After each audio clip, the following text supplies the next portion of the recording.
Assalamualaikum warahmatullahi wabarakatuh.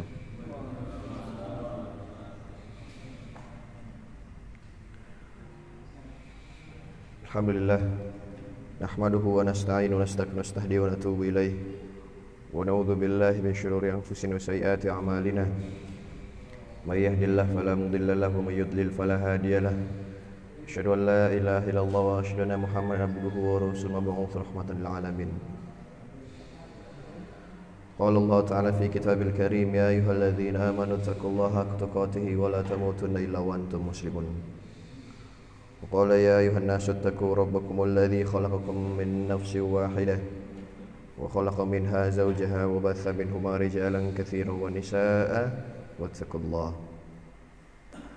واتقوا الله الذي تساءلون به والأرحام إن الله كان عليكم رقيبا وقال يا أيها الذين آمنوا اتقوا الله وقولوا قولا سديدا يصلح لكم أعمالكم ويغفر لكم ذنوبكم ومن يطع الله ورسوله فقد فاز فوزا عظيما فإن أصدق الحديث كتاب الله وخير الهدى هدى محمد صلى الله عليه وسلم وشر الأمور محدثاتها وكل محدثة في دين الله بدعة وكل بدعة ضلالة وكل ضلالة في النار.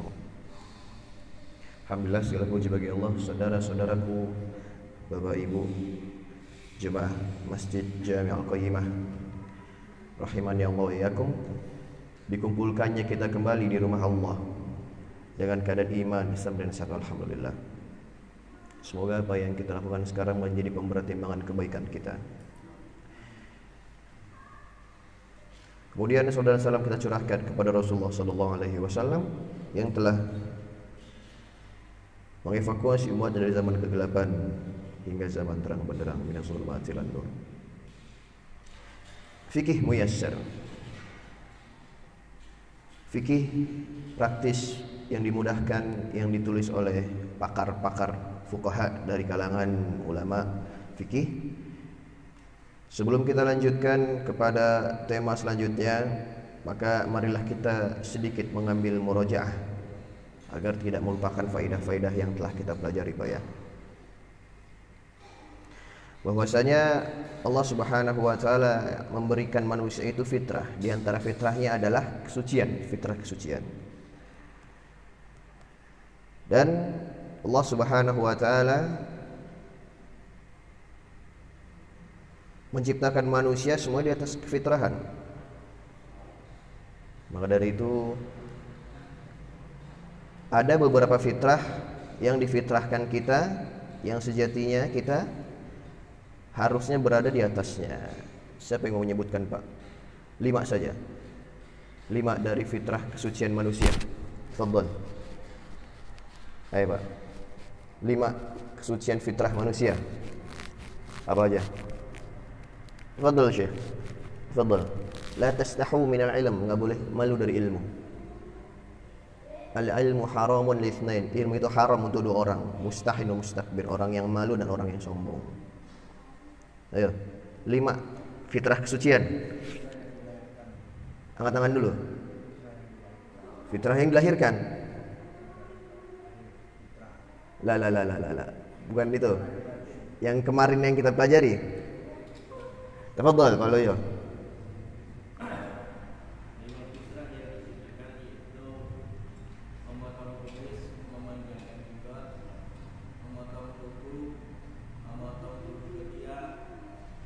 Memotong, bahasanya memotong atau apa? Memotong bulu ketiak apa? Mencabut.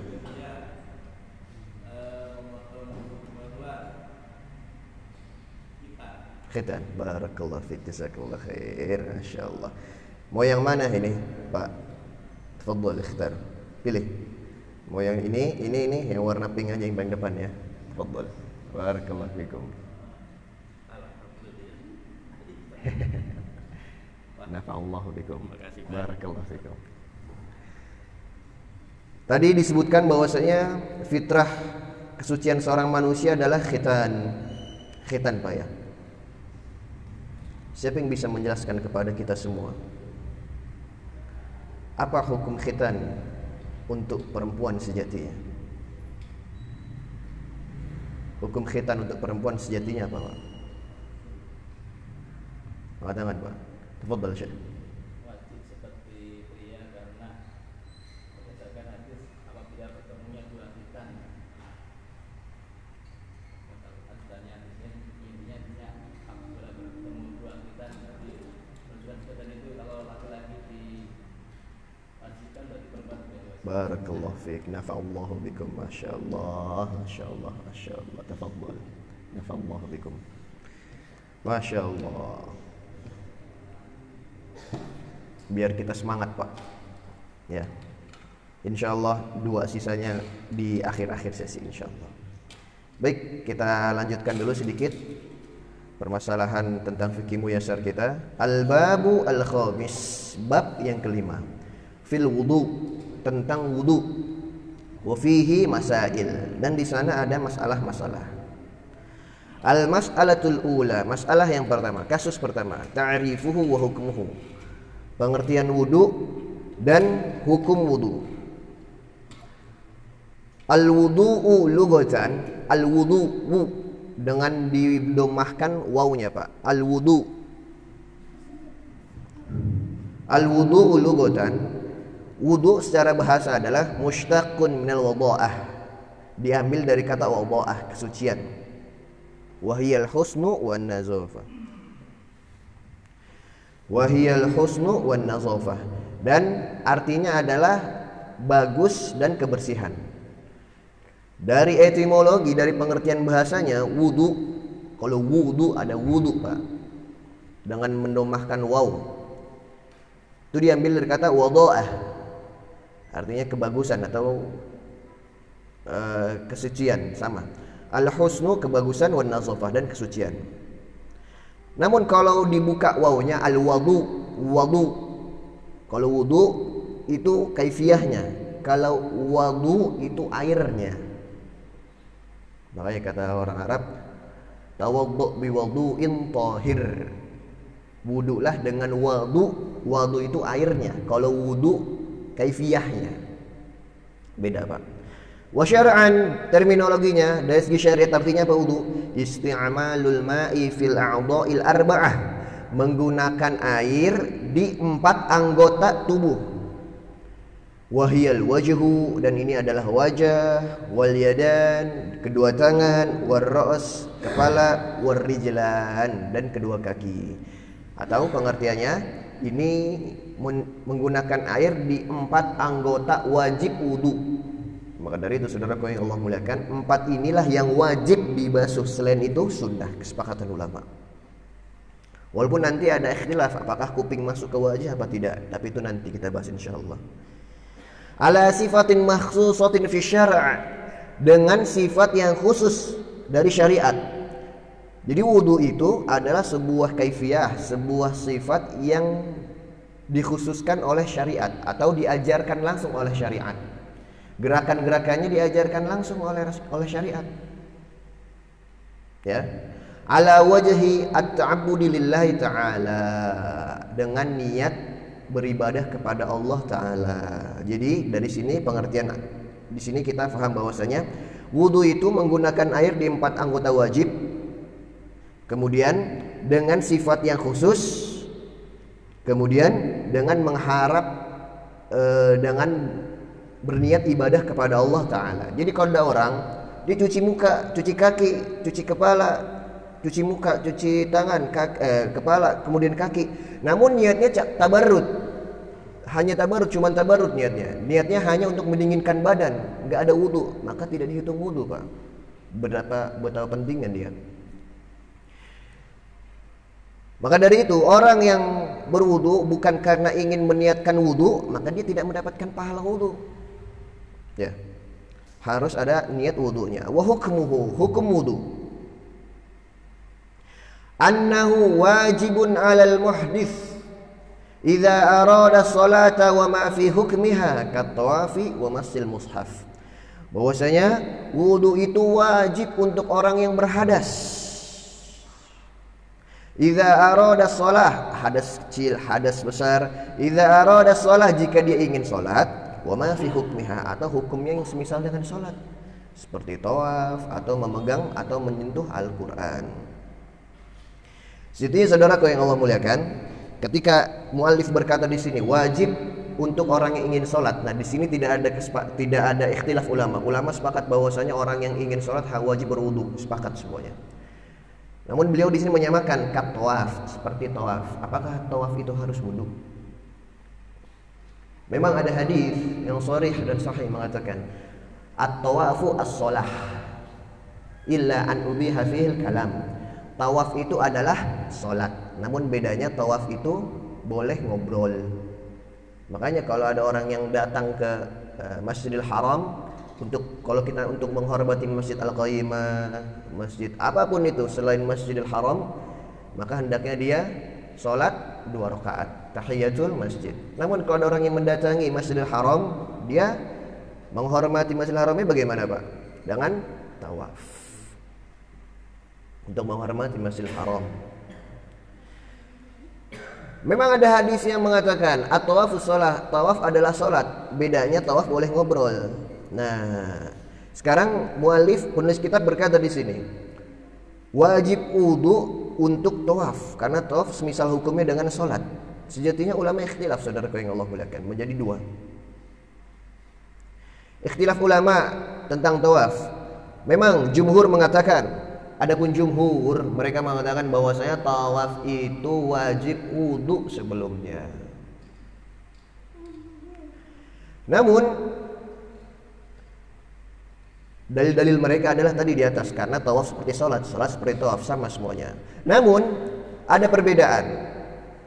Adapun Imam Abu Hanifah berkata, beliau bahwasanya wudu untuk tawaf itu adalah sunnah, gak sampai menyentuh ke derajat wajib. Dalilnya diantaranya adalah karena Rasulullah SAW ketika haji wada, ketika itu orang-orang tawaf, namun Rasulullah SAW tidak memerintahkan mereka untuk berwudu terlebih dahulu. Atau dalam bahasa lain, jadi sebelum haji wada, beliau SAW itu wudu dahulu. Namun beliau tidak memerintahkan sahabat-sahabat yang lain untuk wudu. Jadi sunnah yang datang untuk wudu ketika ingin tawaf itu sunnah secara fi'liyah saja, tidak qauliyah. Dan kaidah fikih mengatakan sunnah qauliyah atau perkataan Rasulullah itu lebih diutamakan daripada perbuatan Rasulullah. Mengapa demikian? Karena perbuatan Rasulullah seringkali menjadi khosais, seringkali menjadi kekhususan untuk Rasulullah SAW. Di antara ayatnya, khalisatan laka min dunil mu'minin, khusus untuk wahai Muhammad, bukan untuk mukmin-mukmin yang lain. Ini dalil bahwasanya seringkali, acap kali perbuatan Rasulullah SAW itu tidak menjadi sunnah. Namun perkataan beliau itu pasti menjadi sunnah, pasti menjadi bagian dari syariat. Kita kembali, maka dari itu tidak ada satu dalil pun yang mengatakan bahwasanya Rasulullah SAW memerintahkan para sahabatnya untuk wudu ketika ingin tawaf. Dari sinilah Imam Abu Hanifah berangkat bahwasanya sunnah berwudu ketika ingin tawaf, tidak sampai ke derajat wajib. Dan ini seperti yang dikatakan oleh Syekhul Islam Ibnu Taimiyah. Ibnu Taimiyah dalam Majmu' Fatawa juga mengatakan bahwasanya orang yang ingin tawaf dia disunnahkan, tidak diwajibkan. Ibnu Taimiyah juga berkata demikian, seperti Imam Abu Hanifah rahimahullah. Kemudian saudaraku yang Allah muliakan, adapun memegang Al-Quran, maka seperti halnya tawaf. Jumhur mengatakan bahwasanya megang Quran itu wajib bersuci terlebih dahulu. Rasulullah SAW bersabda, la yamassul Qur'ana illa tahir, tidak boleh memegang Al-Quran kecuali orang yang suci. Adapun ada yang mengatakan juga, namun ini perkataan marjuh. Adapun yang rajih, kalau memegang Al-Quran harus suci dahulu, Pak. Ya. Adapun perkataan yang marjuh, yang perkataan yang lain mengatakan tidak harus suci. Yang harus suci itu ketika memegang untuk membaca Al-Quran. Namun kalau ingin memegang Quran saja, ingin memindahkan, maka diperbolehkan. Nah, kalau di sini berpulang lagi kepada darurat, Pak. Misalkan antum habis buang air kecil, ada Quran di atas lantai, khawatir diinjak oleh anak, khawatir berceceran, maka dia antum ambil, tidak masalah.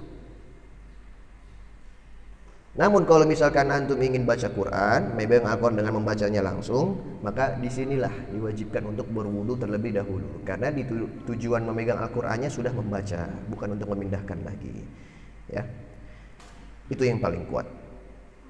Jadi tawaf dan masul mushaf sejatinya ada ikhtilaf di sana. Namun sekali lagi, saudaraku yang Allah muliakan, kembali lagi ke perkataan yang lebih kuat. Adapun tawaf hendaknya memang wudu terlebih dahulu, menjaga kehati-hatian. Adapun memegang Quran hendaknya berwudu terlebih dahulu juga untuk menjaga kehati-hatian, kecuali dalam keadaan darurat.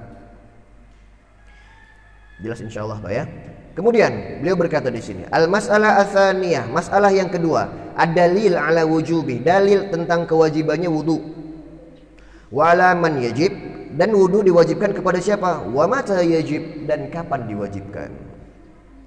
Adapun dalil yang dijadikan bahwasanya dalil ada dalil yang paling jelas atas kewajiban wudu adalah ayat dari Al-Qur'an surah Al-Maidah ayat 6. Di surah Al-Maidah ayat 6 Pak, di situ amat sangat jelas bahwasanya dalil wudu, bahwasanya dalil kesucian itu wajib ketika ingin sholat atau ketika ingin melakukan ibadah yang hukumnya seperti sholat. Allah firman, ya ayyuhalladzina amanu idza qumtum ilas sholati faghsilu wujuhakum wa aydiyakum ilal marafiq. Hei orang-orang yang beriman, jika kalian ingin sholat, maka cucilah kedua tangan kalian, cucilah wajah kalian dan kedua tangan kalian sampai siku-siku kalian. Wamsahu biru'usikum, dan basuhlah kepala kalian dan cucilah kedua kaki kalian sampai mata kaki. Ini dalil yang sangat jelas Pak, bahwasanya 4 anggota tubuh ini harus atau wajib dicuci. Kalau kepala dibasuh ketika ingin sholat atau yang hukumnya semisal dengan sholat. Adapun dalil dari hadis, sebelum kita lanjut Pak, kami ingin menyampaikan sebuah kaidah dalam bahasa Arab dulu. Ya ayyuhalladzina amanu idza, wahai orang-orang yang beriman, jika di sini ada kata-kata jika, harfus syarat. Jika kalian ingin sholat, ada fa di sini. Dalam ilmu bahasa Arab, kalau ada harfus syarat kemudian ada fa, maka setelah fa ini menjadi wajib semuanya. Contohnya, Bapak bilang ke anak Bapak, kalau kamu mau main, jika kamu ingin main, maka belajar dulu. Maka main ini hukumnya haram kecuali setelah belajar. Seperti antum bilang, seperti Allah yang kata, seperti antum yang dengar tadi barusan. Wahai orang-orang yang beriman, jika kalian ingin sholat, maka yang setelah maka ini, maka yang setelah maka ini menjadi wajib dilakukan jika ingin sholat. Ini lu bahasa Arab. Maka dari itu ulama sepakat tentang kewajiban bersuci ketika ingin sholat atau yang semisal hukumnya dengan sholat. Itu dari ayat Pak. Adapun dari hadis yang diriwayatkan oleh Muslim, bahwasanya Rasul bersabda, la yaqbalullahu salatan bighairi tuhurin wala shadaqatan min ghulul. Bahwasanya Allah Subhanahu wa taala tidak menerima salat tanpa adanya kesucian. Allah tidak menerima salat tanpa adanya kesucian. Dan Allah tidak menerima sedekah dari harta curian. Ini dalil saudara yang Allah muliakan. Jika kita ingin melakukan sesuatu, maka sumbernya juga harus dari sesuatu yang suci juga, dari yang halal juga, bukan dari yang haram. Gulul itu artinya, sejatinya gulul itu artinya harta rampasan yang belum kadung dibagi namun sudah diambil. Makanya ada hadis yang mengatakan hadaya umali gulul, hadiah untuk para pekerja yang sudah memiliki gaji pokok itu adalah gulul. Seperti ketika peperangan dapat harta rampasannya belum dibagikan oleh Rasulullah namun sudah diambil duluan, itu gulul namanya Pak. Ya, nggak boleh. Hadis yang lain mengatakan bahwasanya wajib bersuci ketika ingin sholat. Rasul bersabda dalam hadis riwayat Muslim, la yaqbalullahu salatan man ahdatha hatta yatawadda'a. Allah tidak menerima sholat yang telah hadas sampai dia berwudu. Ini dalil yang sangat jelas, Pak. Walam yunqal an ahadin minal muslimina fi dzalika khilaf, dan tidak ada perpindahan khilaf pun yang ditemukan dari kalangan mukminin. Fathabatat bidzalika masyru'iyyatul wudu, maka dari itu karena tidak ada khilaf, tetaplah kesyariatan wudu itu dari kitab, dari sunnah, dari ijma. Maka dari itu tidak ada keraguan lagi tentang wajibnya wudu ketika ingin sholat, saudaraku yang Allah muliakan. Wa amma ala man yajib, kemudian siapa yang wajib wudu? Tadi telah kita bahas, Pak, ya. Dalil tentang wajibnya wudu sudah, dari hadis sudah, kemudian dari ayat sudah. Sekarang kita bahas yang kedua, kepada siapa wajib wudu itu? Beliau berkata di sini, fayajibu 'alal muslimil balighil 'aqil, wajib wudu untuk seorang muslim yang baligh dan berakal. Idza arada sholata wa ma fi hukmiha, jika dia ingin melaksanakan sholat atau hukumnya seperti orang sholat. Mengapa demikian? Karena Islam baligh akal itu adalah syarat seseorang menerima taklif, menerima beban syariat. Rasulullah sallallahu alaihi wasallam bersabda, rufi al-qalamu an thalas, bahwasanya diangkat pena Allah dari 3 keadaan. Yang pertama, anin naimi hatta yastaiqiz, orang yang tidur sampai dia bangun. Wa anis sabi hatta yahtalim, anak kecil sampai dia dewasa. Wa anil majnun hatta ya'qil, dan orang gila sampai dia berakal. Bagaimana dia pengen berwudu padahal sejatinya dia nggak wajib sholat? Padahal dia sejatinya nggak wajib wudu. Kenapa? Karena beban syariat belum dibebankan kepadanya. Ya. Wa amma mata yajib, beliau berkata di sini, kapan diwajibkan? Kapan diwajibkan wudu?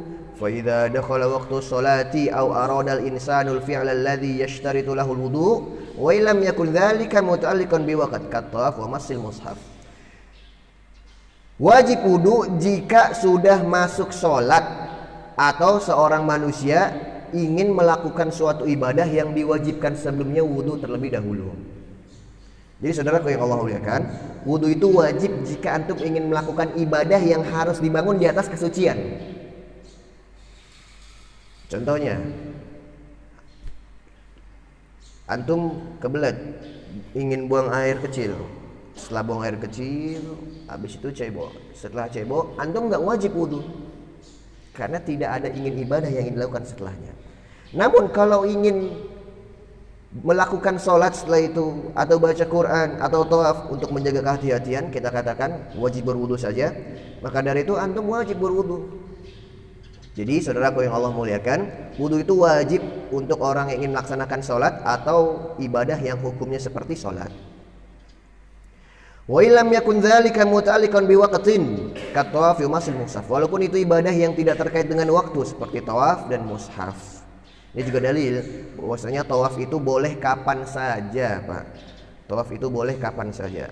Tadi kita bahas bahwasanya Rasulullah SAW bersabda, at-tawafu as-sholah, tawaf itu seperti sholat, kecuali yang membedakan antara tawaf dan sholat adalah kalau tawaf kita boleh ngobrol, kalau sholat nggak boleh ngobrol. Namun ada larangan-larangan di mana kita tidak boleh sholat setelah matahari terbit, ketika matahari tulu'. Rasul bersabda, ada 3 waktu nahana Rasulullah sallallahu alaihi wasallam an nusalli fihinna wa naqdu fihinna mautana. Ada 3 waktu di mana Rasulullah SAW melarang kami untuk sholat dan menguburkan mayat-mayat kami. Yang pertama setelah tulu', ketika matahari tinggi, nggak boleh sholat. Kemudian ketika matahari bazighatan, di atas, pas di atas. Kemudian ketika matahari ingin terbenam. Makanya nggak ada badiah subuh kan, Pak? Nggak ada badiah subuh. Kemudian ketika matahari di atas itu, kata Rasulullah SAW, itu di antara qarnai syaitan, di antara 2 tanduk syaitan. Dalam riwayat lain Rasul bersabda, "Idza ishtadda al-harru fa'bridu bis-shalah fa inna shiddatal harri min fayhi jahannam." Jika matahari lagi panas-panas, lagi di atas panas banget, maka jangan sholat terlebih dahulu.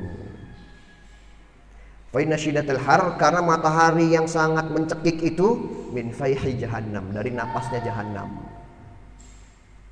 Kemudian waktu terakhir yang nggak boleh kita sholat adalah setelah asar, makanya nggak ada ba'da asar kan. Saudara yang Allah muliakan, kalau sholat kita tidak boleh di 3 waktu ini, kecuali sholat-sholat yang memang punya sebab. Namun apakah boleh tawaf di waktu terlarang 3 ini? Kata ulama boleh.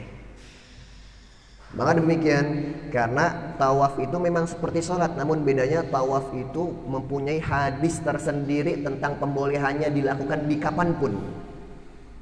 Rasul bersabda, ya Bani Manaf, wahai kalian keturunan Bani Manaf, la tamna'u ahadan tawafa bihadzal masjid. Jangan kalian larang seseorang yang ingin tawaf di masjid ini, di Masjid Al-Haram maksudnya, entah siang atau sorenya. Ini dalil bahwasanya tawaf itu boleh dilakukan kapan saja, walaupun di waktu-waktu yang terlarang.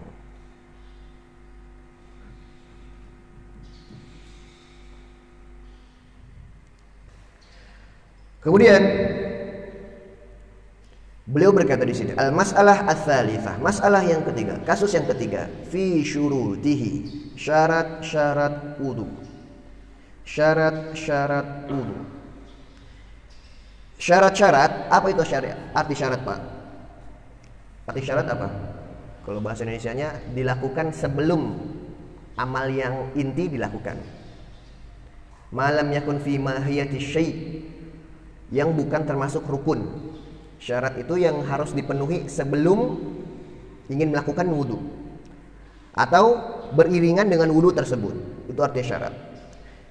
Beliau berkata di sini, wa yushtaratu li sihhatil wudu'i ma ya'ti, dan disyaratkan untuk sahih, untuk benarnya wudu perkara-perkara demikian. Yang pertama al-Islam wal aqlu wat tamyiz.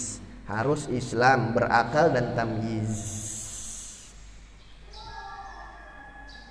Harus Islam dulu, kemudian berakal dan tamyiz. Apa tamyiz, Pak? Tamyiz itu dia bisa membedakan mana larangan, mana yang bukan larangan, mana perintah, mana larangan. Tamyiz dari kata mayyaza yumayyizu, tamyiz, membedakan. Dan kata ulama, seorang anak itu dikatakan tamyiz, dikatakan sehat wudunya, dikatakan benar wudunya ketika dia sudah menyentuh umur 7. Ketika dia sudah menyentuh umur 7, karena ketika umur 7 itu seorang anak sudah mulai faham dengan larangan, perintah.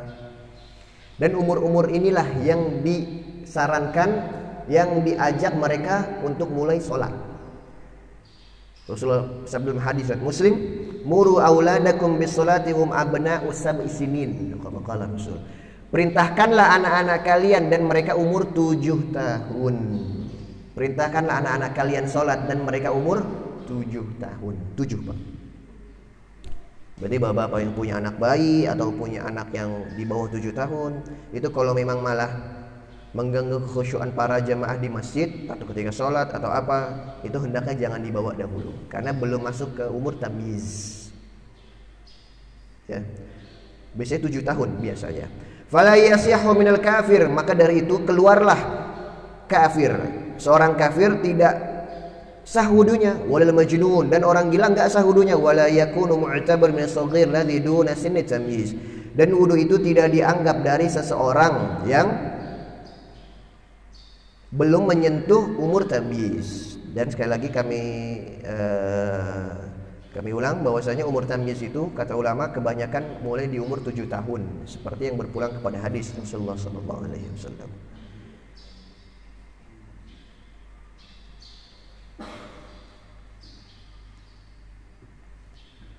Kemudian beliau berkata di sini, syarat yang kedua setelah Islam apa? An-niyah, niat.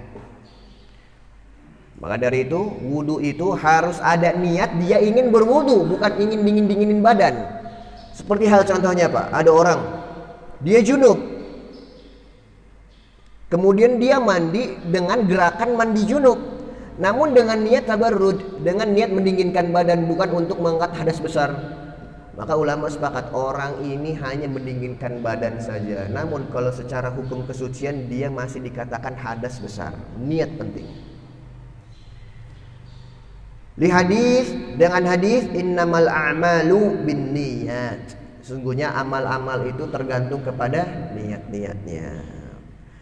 Dan beliau berkata di sini, Pak. Nah, kita belajar tambahan dari beliau nih. Wala yushra'at talaffuzu biha li'adami thubutin Nabi sallallahu alaihi wasallam, dan tidak disyariatkan untuk melafazkannya secara jahar. Karena tidak ada hadis yang datang dari Rasulullah SAW bahwasanya beliau mengencangkan niatnya. Ini dalil bahwasanya semua niat itu rumahnya ada di dalam hati, Pak. Ya. Bahwasanya niat itu ada di dalam hati, dan tidak ada satu dalil pun yang mengatakan bahwasanya niat itu dikencangkan. Maka dari itu niat yang terkadang kita dengar dari sebagian saudara kita, semoga Allah berikan mereka hidayah, niat wudu, nawaitu wudu'an li raf'il hadatsil asghar, atau kalau mandi besar nawaitu ghuslan li raf'il hadatsil akbar lillahi ta'ala. Maka secara bahasa benar, bahasa Arab ini benar secara bahasa, namun secara syariat ini keliru. Karena tidak ada satu dalil pun yang mengatakan bahwasanya niat itu harus dilafazkan, enggak ada. Namun kata saudaraku yang Allah muliakan, niat wudu itu tidak ada.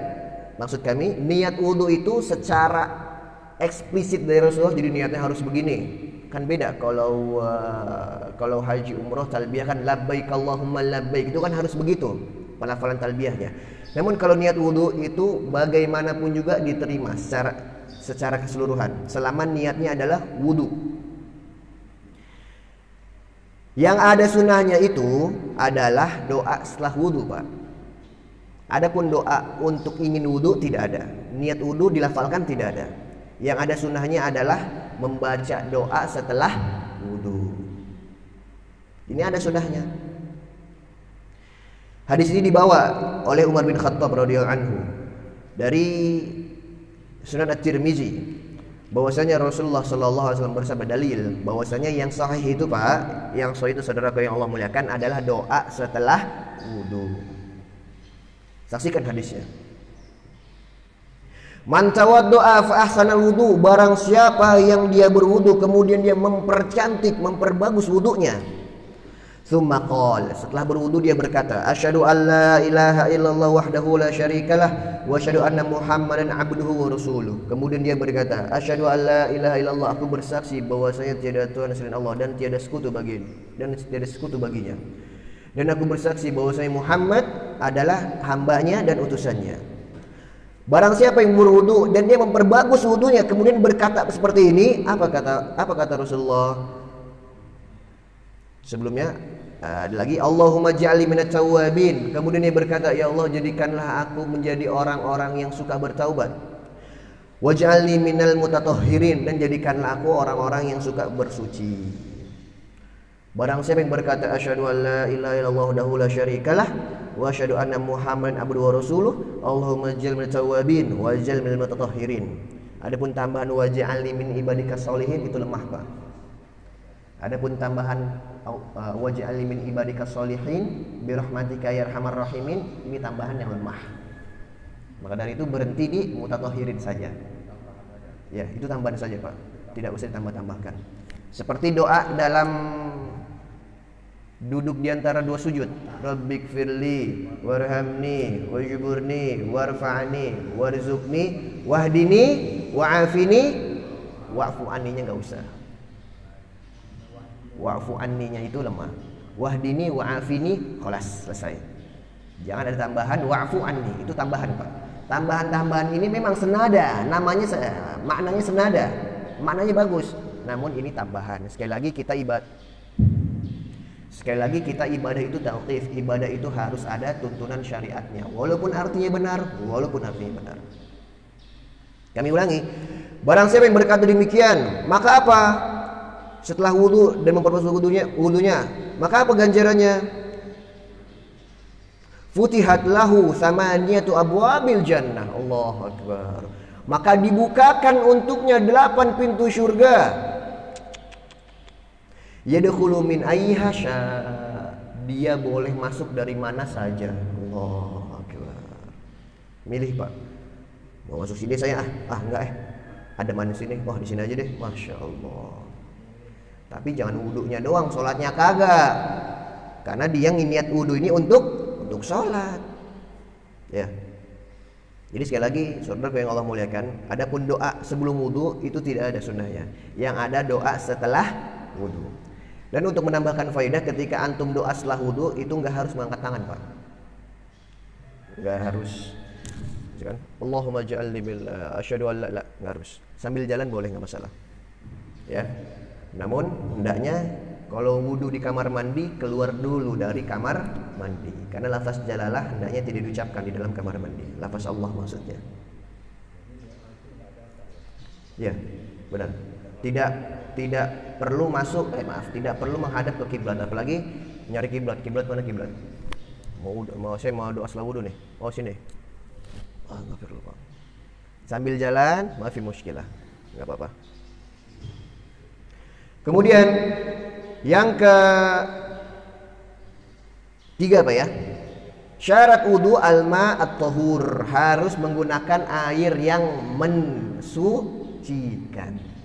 Bukan suci doang. Kalau suci doang teh suci Pak, kopi suci, ini minuman jahe suci. Tapi apakah boleh dengan itu berwudu? Tidak boleh. Harus dengan air yang mensucikan. Lima taqaddama fil miyahi ammal ma'an najis fala yasil wudu bihi.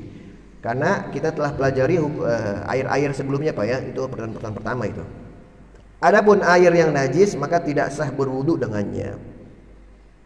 Yang keempat, izalatu ma yamna'u al-wusul al-ma' ila al-basharah.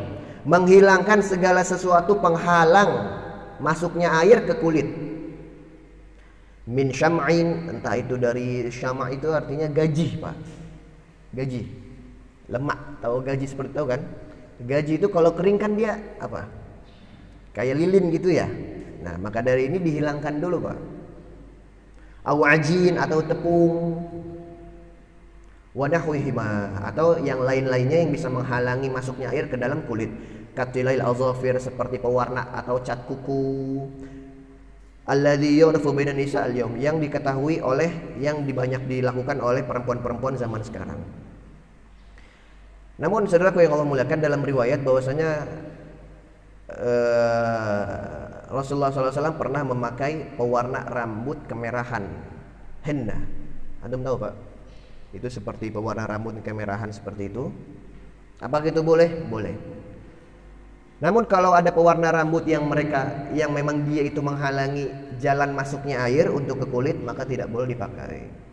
Tidak boleh. Seperti cat bangunan, atau seperti aquaproof. Ya. Kemarin itu bapak-bapak yang habis mengecat, ada cat itu melarang masuknya air itu, dikelopek dulu, dikupasin dulu. Ya. Karena satu buah koin sebesar koin saja menghalangi masuknya air ke dalam anggota tubuh yang wajib dicuci, maka wudunya batal, wudunya tidak sah.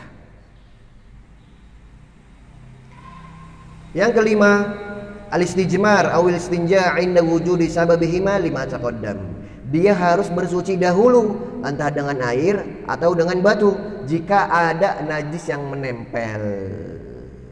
Maksudnya apa saudara yang Allah muliakan? Misalkan ada orang buang air kecil, jangan wudu dulu baru cebok, cebok dulu baru wudu. Kalau dia wudu dulu baru cebok, najis masih ada di dia. Ya. Kemudian selanjutnya yang keenam, al-mualah. Al-mualah. Apa arti al-mualah? Al-mualah itu continue. Al-mualah artinya continue. Maksudnya gimana Pak? Jadi ibadah-ibadah yang harus dilakukan secara continue, kalau dia terputus maka dikatakan bukan ibadah. Seperti wudu. Mualah itu continue. Kayak misal contohnya begini. Antum lagi wudu, cuci muka, cuci tangan. Ketika lagi cuci tangan, ada yang sapa, "Assalamualaikum." "Waalaikumsalam." "Masya Allah, sehat, alhamdulillah." "Dari mana aja gak kelihatan nih?" Oh, ngobrol 5 menit, 10 menit. Udah ya, pamit ya. Ya, Assalamualaikum. Waalaikumsalam. Antum lanjut wudu, langsung kepala. Maka wudunya ngulang dari awal lagi. Ya. Ngomong-ngomong, boleh gak ngomong ketika ngobrol ketika wudu, Pak? Ngobrol ketika wudu boleh nggak? Boleh, masya Allah. Boleh. Wudu. Memang ada dalil yang mengatakan bahwasanya Rasulullah Sallallahu Alaihi Wasallam itu ketika beliau wudu ada seorang badui yang menyapa beliau Sallallahu Alaihi Wasallam. Falam yarud illa, maka beliau tidak memulangkan salamnya, menjawab salamnya kecuali setelah wudu. Namun saudaraku yang Allah muliakan, ini tidak bisa dijadikan dalil khusus atas pelarangan haramnya ngobrol ketika wudu. Namun untuk menjaga adab saja dalam wudu, menjaga adab. Ya, nggak enak juga sambil wudu. Aduh, gimana Pak? Sehat Pak? Sehat, alhamdulillah. Aneh lihat kemarin antum sambil ngobrol gitu. Tapi kalau memang itu omongan-omongan yang tidak menjadikan jeda itu lama, maka diperbolehkan. Namun kalau ngomongnya lagi wudu, ngobrol dulu, ngopi dulu lagi, masya Allah, putus wudunya, ulang dari awal lagi. Ya, mualah, pentingnya mualah. Dan terkadang mualah ini kita temukan dalam akad-akad. Biasanya syarat diterimanya ibadah itu mualah. Dan biasanya ditemukan dalam akad-akad Pak, akad nikah, akad jual beli. Untuk menambahkan faidah Pak ya. Misalkan contohnya ada seorang wali mengatakan kepada calon menantunya, saya nikahkan kamu dengan anak saya dengan emas tunai secara tunai.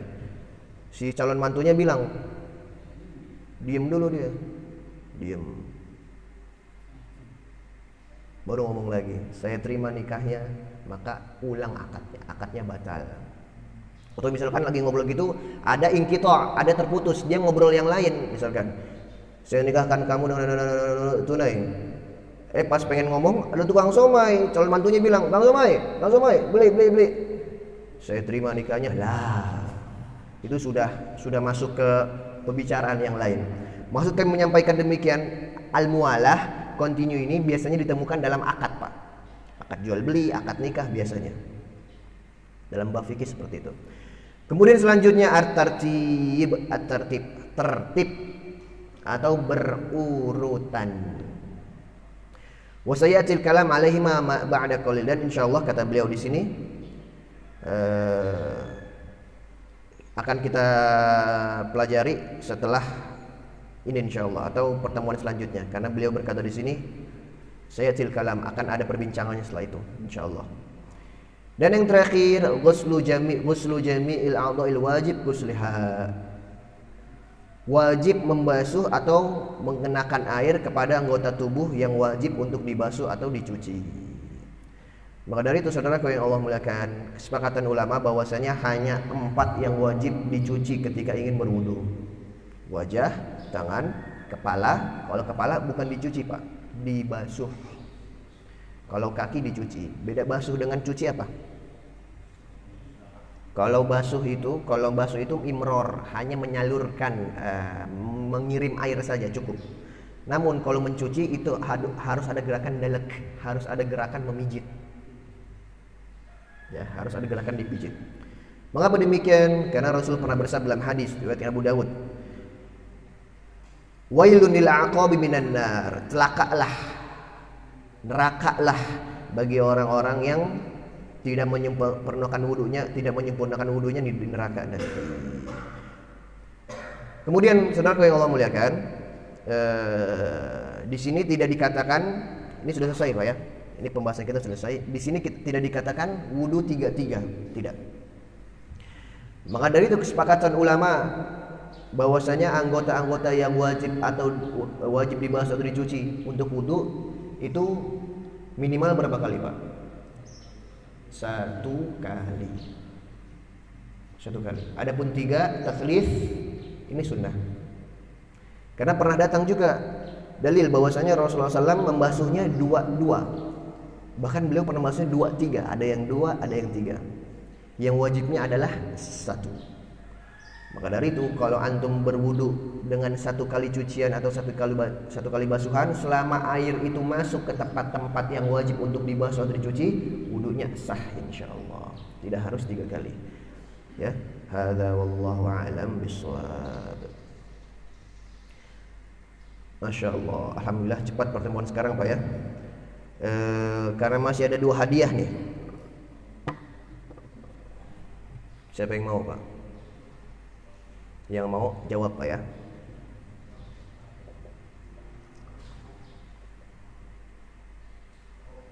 Pertanyaan yang susah apa mau yang gampang Pak? Yang gampang.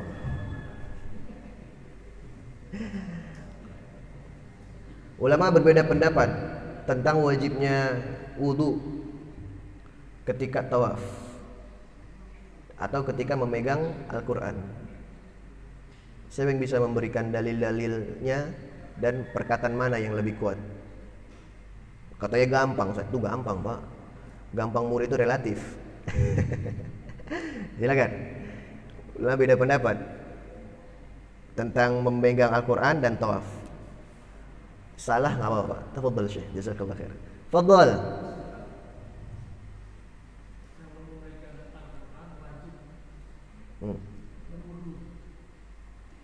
Apa dalilnya? Dalilnya pendek Pak. Ayo belajar mengungkapkan dalil. Istidlal ini penting. Ilal mutahharun. Anda mau jawab? Coba jawab. Enggak dari awal, dari awal. Megang mushaf apa itu?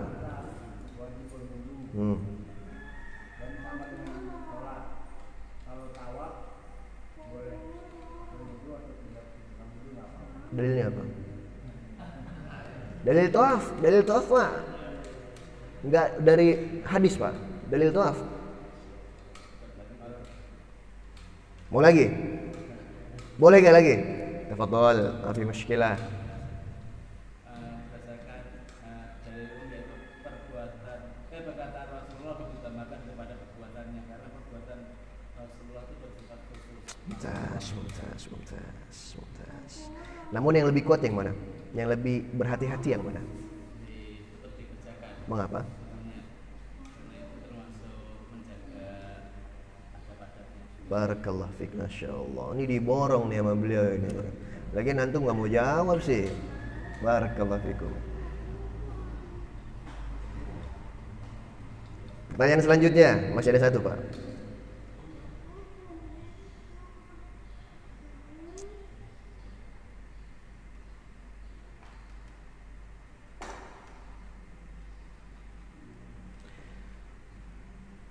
Allahumma shalli ala Muhammad.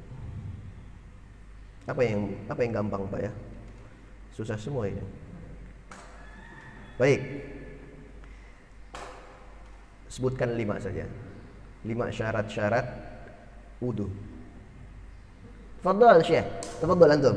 Jangan ragu-ragu. Tafadhal.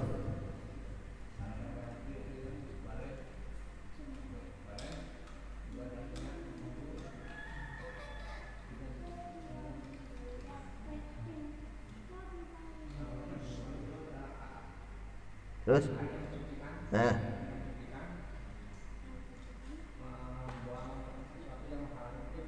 Ya. Mu'alaf. Mu'alaf nggak kita bahas Pak. Anda nggak pernah ngomong kata mu'alaf di pertemuan ini. Mu'alaf. Mu'alah. Apa arti mu'alah? Ayo jelaskan. Apa arti mu'alah? Mu'alah maksudnya apa? Mu'alah artinya apa? Contohnya gimana Syekh? Berurutan beda lagi. Kalau tartib ada lagi, beda. Mu'alah sama tertib beda. Kalau tartib nggak boleh kepala dulu, kemudian setelah itu kaki, tangan, nggak. Itu tartib. Mu'alah apa?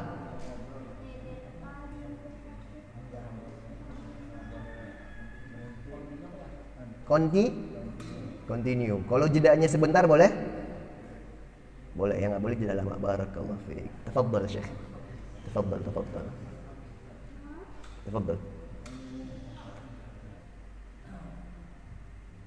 Barakallahu fiik. Fatahullah alaikum. Baik, Bapak Ibu yang Allah muliakan, mungkin kita cukupkan ya. Mungkin ada sesi tanya jawab. Tafadhol masykuran. Yang ingin bertanya, tafadhol Syekh. Membaca basmalah itu wajib sebelum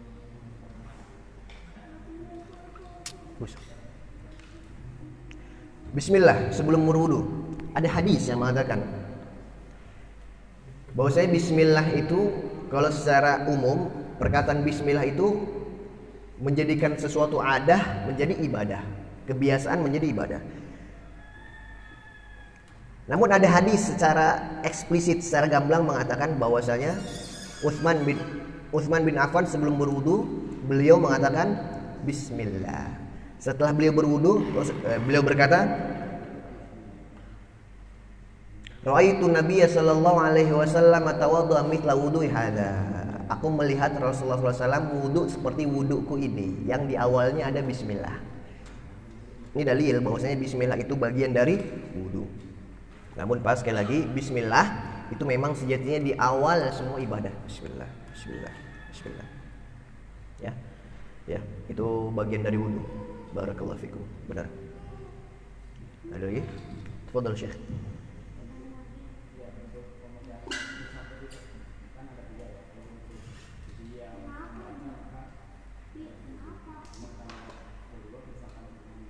Iya. Masya Allah. Wanita haid, apakah boleh memegang mushaf? Sebelumnya kesepakatan ulama, wanita haid tidak boleh membaca mushaf, membaca. Adapun yang mengatakan mimbabil istihsan, Allah yaitu perkataan istihsan itu Pak. Imam Syafi'i berkata, man istahsana faqad syarra'a, barang siapa yang menganggap sesuatu itu baik, sungguh dia telah membuat syariat, kata Imam Syafi'i. Kalau membaca Quran, itu banyak ulama mengatakan tidak boleh. Sekarang memegang, wanita haid memegang Quran, apakah boleh? Berpulang kepada keumuman dalil, la yamassul Qur'ana illa tahir, la yamassul Qur'ana illa tahir, tidak memegang Quran kecuali tahir. Ternyata banyak ulama yang mengklasifikasikan kesucian itu menjadi dua. Yang diperbolehkan untuk memegangnya untuk darurat itu ternyata suci, itu ternyata hadas ringan saja. Contohnya Pak, ada orang nggak suci dia, tapi dia nggak junub. Dia nggak suci, namun dia tidak junub. Dia cuma hadas kecil saja. Ketika dia memegang Al-Quran, untuk menjaga kehati-hatian, menjaga kehormatan Quran, dia pegang, boleh. Atau bahkan dia membawanya, boleh. Jika dia hadas kecil. Namun sekali lagi, jika itu dalam keadaan darurat. Kalau antum bisa wudu dulu, wudu dahulu. Ulama mengatakan, apa kabar dengan orang yang hadas besar? Dikiaskan kepadanya perempuan yang haid. Perempuan haid ini hadas besar. Dengan dalil dia nggak boleh masuk masjid. Seperti orang yang junub nggak boleh masuk masjid, bukan begitu? Adapun perempuan yang haid itu tidak boleh memegang Al-Quran. Perempuan yang haid tidak boleh memegang Al-Quran. Ana rampungkan dulu, ana selesaikan dulu. Adapun perkataan yang mengatakan, Ustaz, Quran itu Quran satu-satunya yang ada di Lauh Al-Mahfuz, itu Quran. Adapun ini mushaf. Mushaf fi hukmil Quran. Mushaf itu hukumnya seperti Al-Quran, sama aja, nggak boleh. Ada yang mengatakan kalau terjemahnya nggak apa-apa, atau kalau yang potongan-potongan itu nggak apa-apa. Akhi, saudaraku yang Allah muliakan, dengarkan. Sesuatu itu dikatakan mushaf jika awal dia dicetak itu adalah mushaf. Contoh, ada orang, antum tahu Pak, mushaf mujazza, mushaf yang per juz itu. Tahu mushaf yang per juz? Juz 1, juz 2, juz 3, atau dibagi 5-5 kadang-kadang. Ya. Ini mushaf terpotong-potong. Di zaman Rasulullah nggak ada seperti itu. Namun dia dicetak sedari awal, diniatkan untuknya Al-Quran. Kita kiaskan, kita bawa kepada hukum mushaf terjemah. Penerbit, pencetak, ketika mereka membuat mushaf terjemah, itu diniatkan dari awal apa? Mushaf Quran. Maka tidak boleh dipegang ketika haid atau ketika hadas besar. Kalau ingin dipegang, hendaknya bersuci dahulu untuk menjaga kehati-hatian. Terus Ustaz, berarti nggak boleh dong megang-megang buku yang ada, misalkan buku fikih muyassar atau buku itu kan buku fikih muyassar ada ayat-ayat Quran, bukan begitu? Boleh nggak itu dipegang? Boleh. Kenapa Pak? Karena dia diniatkan dari awal itu bukan untuk membaca Al-Quran dengan buku itu. Nggak mungkin orang pengen baca Quran ngambil buku fikih muyassar, nggak mungkin Pak. Nanti mau ngapain? Mau baca Quran? Lah, kok ngambil buku fikih muyassar? Kan ada ayat-ayatnya. Enggak, itu bukan Quran. Ya, karena diniatkan dari awal dicetak dia bukan Quran. Yang intinya adalah selama dia itu memang Al-Quran mushaf yang memang orang dengan maklum secara kebiasaan baca Quran dari sana, walaupun ada terjemah atau tidak, maka itu tidak boleh dipegang dalam keadaan junub atau haid. Dan itu perkataan lebih berhati-hati Pak. Wallahu a'lam bishawab. Hah? Apa sih? Darurat. Kalau darurat kita kembali ke hukum ad-darurah tubihul mahdzurah. Segala sesuatu yang darurat memperbolehkan segala sesuatu yang dilarang. Darurat itu punya kaidah sendiri. Diperbolehkan. Ya. Namun apa susahnya sih? Ambil sarung tangan atau masuk ke tangan baju gini, ambil mushafnya gitu. Dan itu lebih berhati-hati insyaallah. Ya. Ada lagi? Tafadhol Pak Hasan.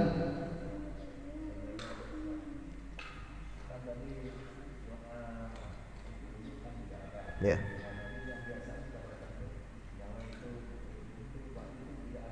Tidak ada.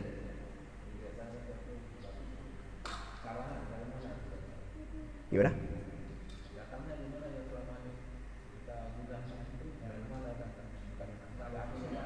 Wallahu a'lam bishawab. Kita tidak perlu mengetahui di mana asal usulnya. Kita hanya perlu mengetahui mana yang lebih sahih, itu saja. Ya. Adapun dalil yang mengatakan nawaitu wudu'an, kemudian nawaitu shauma ghadin, kemudian usolli fardha, ini kebanyakan memang mereka liqasdi ta'lim, untuk niatnya mengajarkan. Dan kalau mazhab Syafi'iyah mengatakan boleh selama tidak diulang-ulang dan tujuannya untuk mengajarkan, untuk memantapkan hati. Namun justru Pak, kalau kita temukan orang-orang yang melafazkan secara gamblang niat mereka, itu malah nggak fokus hatinya. Benar Pak? Saya pernah lihat orang salat begini. Allah Akbar. Allah Akbar. Ya Allah. Dan alhamdulillah dekat dengan kami. Assalamualaikum Syekh. Salam. Oh Pak Ustaz, gimana? Sehat ya. Anda lihat tadi antum ngulang-ngulang gitu kenapa? Ana lupa saat usolli fardhu zuhri, arba'a rakaatnya lupa arba'a rakaat. Saya lupa arba'a rakaatnya. Oh, ya.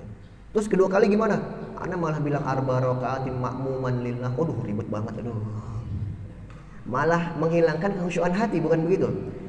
Niat antum pergi dari rumah, pergi keluar ke masjid untuk sholat, itu sudah dihitung niat. Udah niat itu. Allah berfirman, "Wa may yakhruj min baitihi muhajira," dan barang siapa yang keluar dari rumahnya niat hijrah ilallahi wa rasulihi, kepada Allah dan Rasulullah, tsumma yudrikul maut, kemudian dia mati di tengah jalan, enggak sempat melaksanakan ibadah yang dia inginkan, faqad waqa'a ajruhu Allah, sungguh telah tetap ganjarannya di sisi Allah. Dia dengan niatnya saja, dengan niat dalam hatinya saja bisa diganjar. Ini dalil bahwasanya niat itu rumahnya ada di dalam hati. Niat itu di hati Pak. Kalaulah niat itu harus dilafazkan, kasihan saudara-saudara kita yang bisu. Kalau niat itu harus dikencangkan, bagaimana kabar dengan orang-orang gagu dalam hati Pak? Dalam hati. Ya, barakallahu fikum. Ada lagi? Tadi ada di belakang. Pak, tafadhol. Assalamualaikum warahmatullahi wabarakatuh. Ya.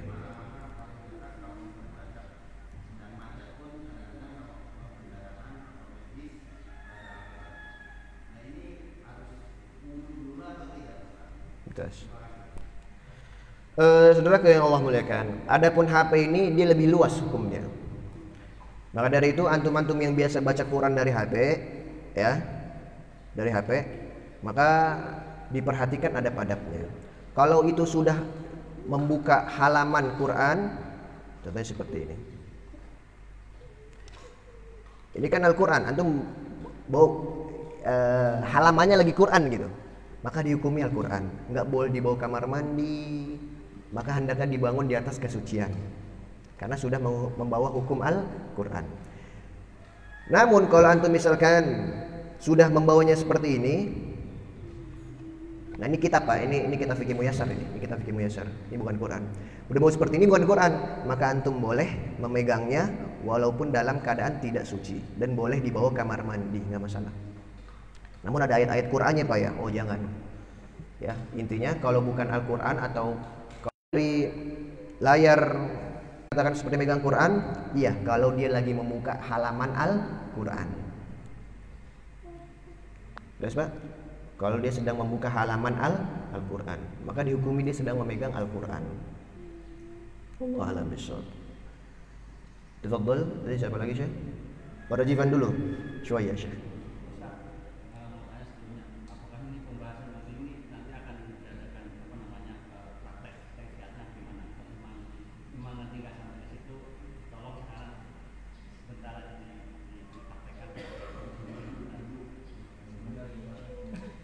Wudunya.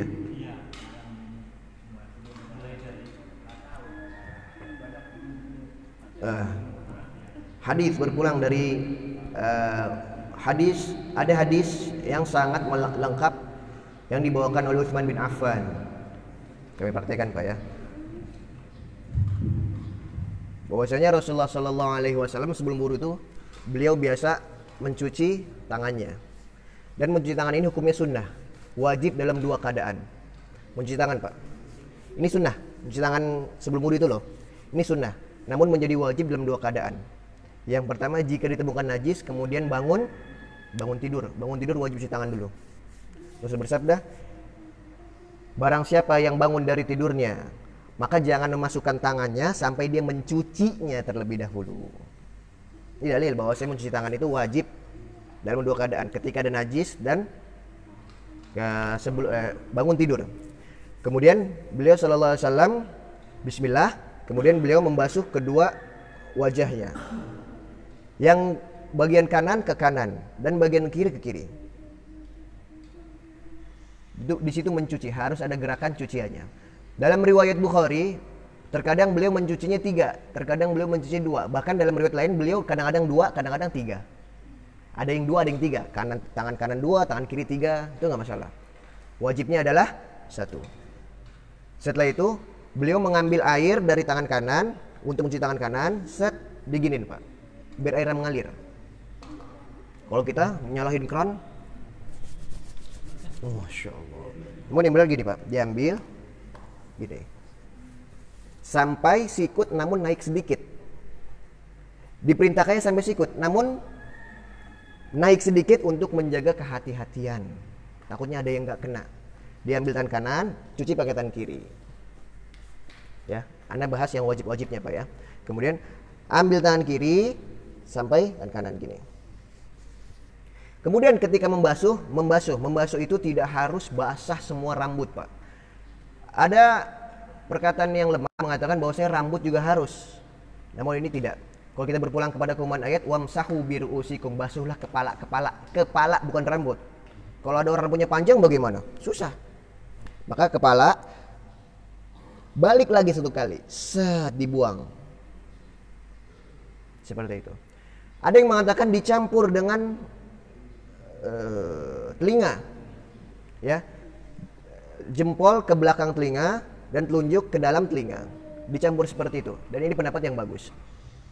Kemudian mencuci kaki di sela-sela dengan jari kelingking Pak. Nyuci kaki kanan dengan tangan kiri, mencuci kaki kiri dengan tangan kiri juga. Jadi semuanya dengan tangan kiri, ya. Dan di sela-sela dengan kelingking. Ya, jari-jari kaki itu di sela-sela dengan kelingking. Itu yang wajib-wajibnya. Bisa antum praktekkan insyaallah. Kepalanya aja Syekh, cukup kepalanya saja. Kalau rambutnya banyak, selama dia membasuh kepala, ya, apa yang kena itu dimaafkan, nggak apa-apa. Nggak harus, pokoknya harus basah semuanya. Ini kepala harus basah. Lah. Cukup atasnya saja. Bahkan perempuan yang Bahkan perempuan yang memakai kudung sulit untuk dilepas, sulit dilepas Pak. Kendati dia juga wudhu di tempat umum misalkan, dia diperbolehkan untuk mencuci kerudungnya saja, di atasnya dikepak-kepak gitu. Dikiaskan kepada bahwasanya Rasulullah SAW berkata, sahabat berkata tentang Rasulullah, Rasulullah SAW, Rasul memerintahkan kita an-namsaha, untuk membasuh al-khafaif, membasuh khuf dan membasuh selendang-selendang, karena dulu zaman sahabat itu dingin Pak. Sebelum pakai topi perang, mereka memakai imamah dulu, memakai sorban dahulu. Perempuan yang sulit untuk dilepas kerudungnya, maka boleh dikepak-kepak pakai air, nggak masalah, nggak harus basah Pak, diperbolehkan. Wallahu a'lam bishawab. Ada muhadharah bagus, coba tuh buka muhadharah bagus tentang tata cara wudhu Syekh. Wudhu Syekh Usman Khamis. Wudhu banyak sejatinya. Ada Ustaz Abu Yahya Badrus Salam juga ada, beliau mempraktekkan. Ya. Namun yang lebih ringkas, lebih padat sekali menurut ana ya. Itu ada dari Dr. Usman Khamis, bagus sekali. Ya, silakan ditonton. Terakhir tadi ada lagi, tafadhol Syekh. Terakhir.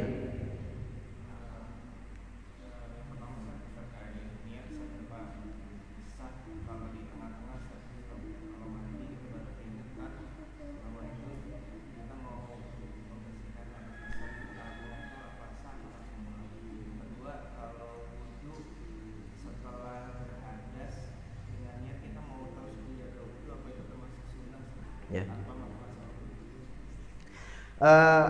Orang berniat di tengah ibadahnya, apakah dikatakan niatnya benar? Rusak niatnya. Niat itu, syarat niat itu harus terjaga sedari awal sampai akhir. Niat itu harus terjaga sedari awal sampai akhir. Dia ketika niat sholat, dia harus niat sholatnya dari awal untuk Allah sampai akhirnya, sampai akhirat. Kata Imam An-Nawawi, namun ini perkataan saja Pak ya, kata Imam Nawawi, kalau ada orang niat dia sholat zuhur 4 rakaat, awalnya nggak niat, 2 pertama, 2 terakhir niat, kata Imam Nawawi apa? Tasakoto, saling menjatuhkan, seakan-akan dia nggak sholat. Jadi lebih banyak sebanding niat dengan nggak niat ya. Intinya ini menjadi dalil bahwasanya niat itu harus terjaga sedari awal sampai akhir. Ada orang sholat di awal nggak niat, batalkan sholatnya. Namun sekali lagi Pak, niat itu dengan perbuatan saja cukup. Dengan antum berangkat ke masjid sholat zuhur, antum sudah nanti sholat, misalkan antum dari jam 11 mau ke jam 11 siang, nanti jam 12 mau sholat di Masjid Al-Qaimah, udah niat zuhur berangkat, antum nggak melafalkannya lagi di sini, namun sudah melafalkan di rumah, itu dihitung niat, nggak masalah. Niat itu nggak harus di tempatnya dan nggak harus dengan lafaz-lafaz khusus, ya. Namun sekali lagi syarat diterimanya sebuah ibadah adalah kontinuitas niat. Niatnya harus ada selalu.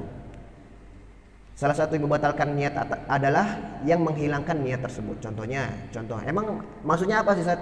Yang membatalkan niat tersebut, dia niatnya untuk selain Allah contohnya.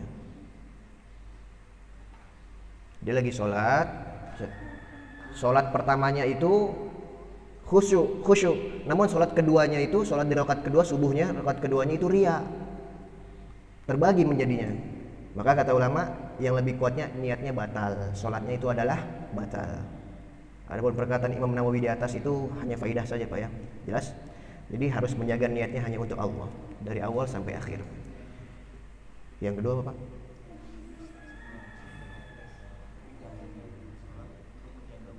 Ya.